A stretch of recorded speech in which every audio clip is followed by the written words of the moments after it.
button, and what the... All right, world's slowest computer coming through again. Wait a minute, here's the music. I think we can go without it. Tri-City Sports Now, Marquis Bilson here. So who are you going to believe with Malcolm Blazer? He's under oath. He's also a scumbag. It would challenge what we think of traditional, blue blood, above it now programs, right? Well, at least he didn't say he was the bagman for the Ivy League or Division III program. To tell you the truth, I think that big-time college sports, they've got to start wondering what their future is going to be, because I can't see it continuing to go the way it does. Is it going to be horror of horrors to the, David Mullins sports, shall we say, for all you ETSU fans out there, the tennises and the golfs and the non-spectator sports, so to speak, which might have to be dropped, and the NCAA totally changed if players in basketball and football are paid?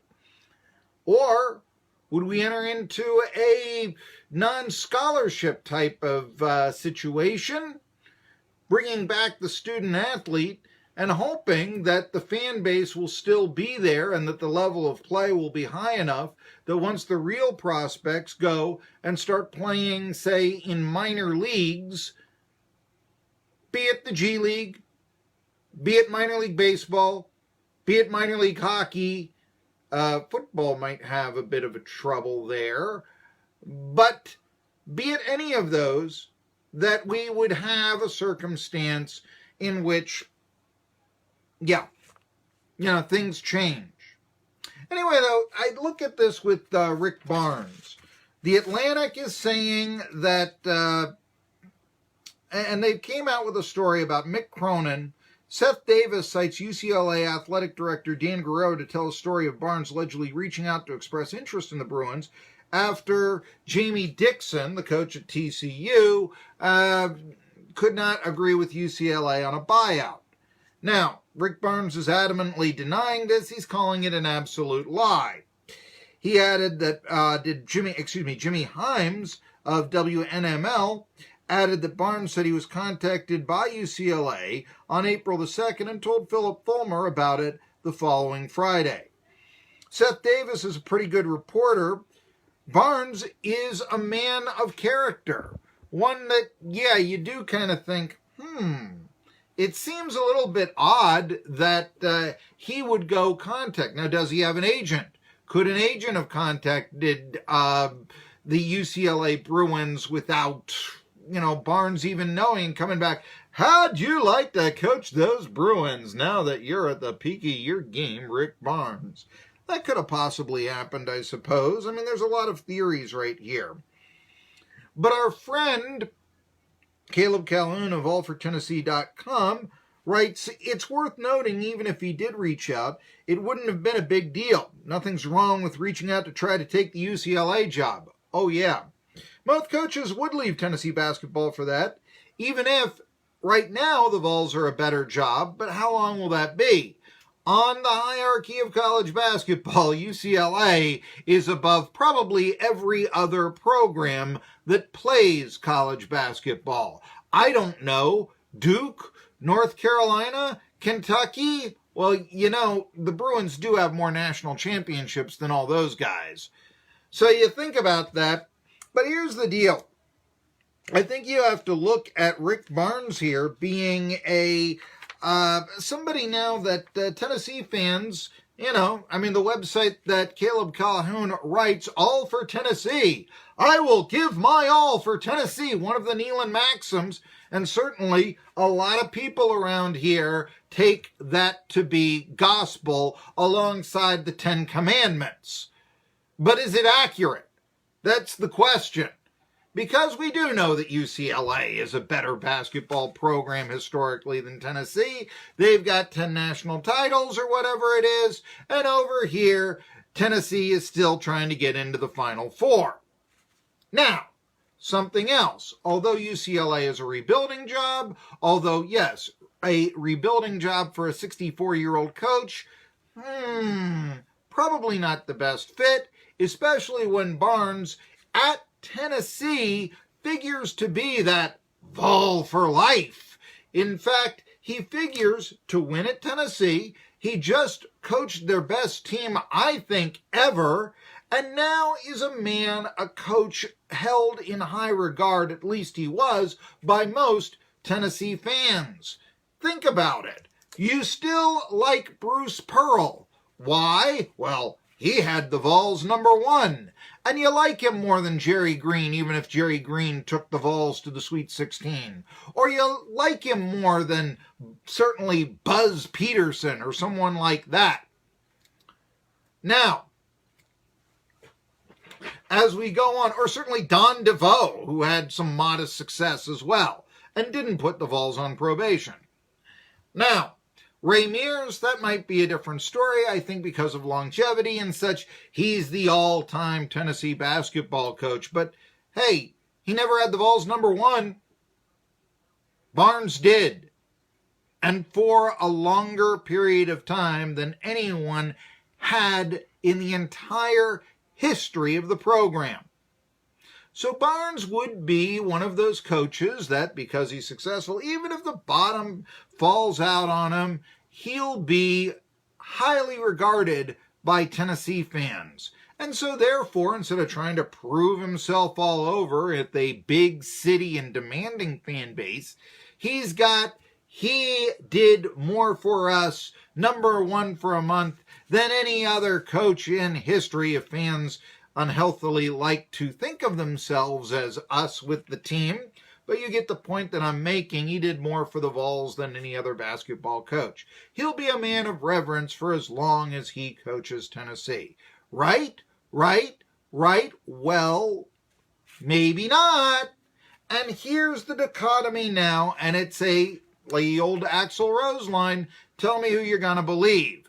Do you believe the reporter, a good one, Seth Davis, or do you believe Rick Barnes, who might be trying to save face, but then again has always been about the epitome of honesty, unlike Bruce Pearl, as a head coach. And I think that's why Barnes has been so successful, making the NCAA tournament every year, maybe even doing more with less. You know, Admiral Schofield was not a 5-star prospect, but hey, you could be one heck of a basketball player if you lost some weight. He wasn't afraid to be blunt to Schofield for this, and he turned out to be the second best player on the team and a real star in Knoxville. Credit to Barnes. Credit to Barnes' honesty. But now, here's the case. There are a lot of Tennessee fans out there who absolutely think that their job is better than anything. Heck, I saw somebody tweet out, the greatest city in the world. Sure, it's a place where a night on the town means church on Wednesday. That's not Los Angeles. To a 34-year-old or a 24-year-old man, Los Angeles is far more enticing. Yeah, for Barnes at 64, maybe it is. Slow. Smell the flowers. Hike in the Smoky Mountains. A ride on a raft down a stream. That's what Tennessee offers, all right? Not a whole lot of action, but yeah, a different kind of entertainment. Again, appealing to a 64-year-old, not that I think that Barnes goes out and is a great kayaker or something of this nature, but I'm just saying the culture of the area. And yes, to a lot of people around here, heck, they could live wherever they wanted to, but they stick around here because that's the environment that they like. They're very insular. They're very defensive of that environment. So to say that something might be better elsewhere, horrors! And now that's come out with Barnes. I know East Tennessee is incredibly insular.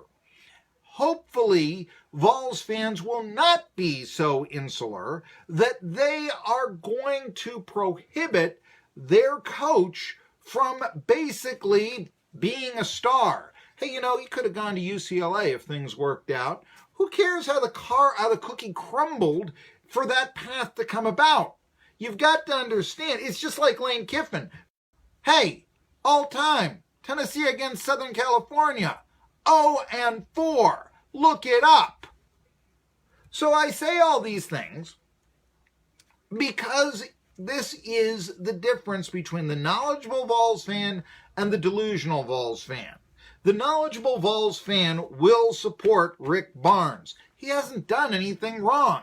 In fact, he has really improved the program standing by saying, UCLA, no, I think it'll be Tennessee. I know it came out to be because of the buyout, but there was a lot of, what has Barnes done for the community? There was a lot of Barnes talking up East Tennessee and its culture. They're from both Barnes and Fulmer.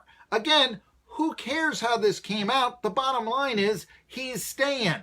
The coach that had the Vols #1 for a month is staying. Isn't that good? He didn't turn a Lane Kiffin. He said that a basketball program that isn't thought to be the nation's elite, this man. But instead, you've got some people bizarrely criticizing Barnes for trying to get a better contract. Don't you want to be paid more? I certainly do, with whatever work you do. And then, #2, suggesting that, horrors, there might be a better job out there of Tennessee, and there is a segment of them. They're the ones that have the conspiracy theories. They're the ones that come out and believe that, I don't know, their program is better than ever. It's like when I used to have on Selena Summers, and she would try to tell me that maybe the Washington coach would come to Tennessee to coach. No, Washington football is a better program right now. He won't. So that's the thing. Don't destroy the Vols program, fans, by knocking Barnes because, horrors, he realized that there were better jobs out there. And all he did was listen to them. You've got to know your place. When you do, you can grow from it. If you don't, you will fall.